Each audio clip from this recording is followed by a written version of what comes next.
Сәлем оқырман. Кеше кештетіп мөлдір желіде видео жүктеген болатын. Ол видеода болса ендігі жобаға келмейтінін айтқан болатын. Не болып қалды мөлдірге? Бізде таныстық тоқтады. Мен енді эфирге бармаймын. Мұса болса таңертең жариялады таныстықтары тоқтағанын.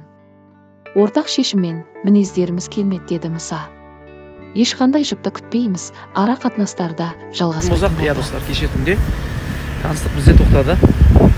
Мөлдірді эфирге шыққысы келмейтінін айтты, кәдімгідей ұрысқан секілді екеуі. Әрі қарай таныстық жалғасса, арадағы сыйластық мүлдем өшіп те қалуы мүмкін деді. Одан да осы жерден таныстық тоқтағаны дұрыс деді Мұса.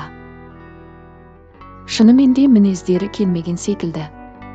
Әлде кешегі эфирде болған жағдайларға Мұсаның қатты айтқан сөздері бар. Оған қоса түсінбестік жағдайлары бары. Бұрынғы үміткерін алып келген. Сол кезде де орынды болмаса да Мұса өзінікін сөйлеген болатын.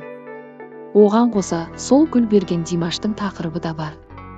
Димаш қоймастан мөлдір үшін жүрегін жаулап алғысы келетінін айтқан болатын. Мұса болса оған шыдамаймын деп жігіттік намысы оянып. Және де солай жалғаса беруіне кедергі болам деген болатын. Димашқа ескертіп басқаша сөйлесемін. Төбелесуімізде мүмкін деп бір сөз айтқаны да. Бірақ Димаштың артқа қайтатын ойы да болмаған секілді, сол эфирді көрсек. Мүмкін соны ұшықтармау үшін мөлдір таныстықты қоя салды ма? Кім білсін, мүмкін ойын өзгертіп қайта эфирге келетін бола ма мөлдір? Қалай ойлайсыздар?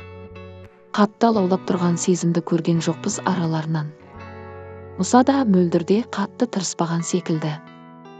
Мөлдір бір сөзінде айтқан Димашқа, менің типажыма келмейсін, танысуға да келісімімді бермеймін деген.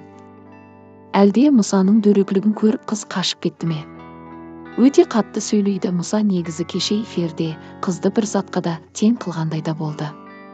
Бірақ сол жерде де айтқан болатын мөлдір өз пікірін өйтіп жасауға болмайды деп бір сөзге келген Мұсамен. Мінездері екеуінің ауыр сырт көзден. Ара қатынастары да болған емес, ұзақ жүрген. Не болса да ондайды көрмедік Мұсадан да, мөлдірден де.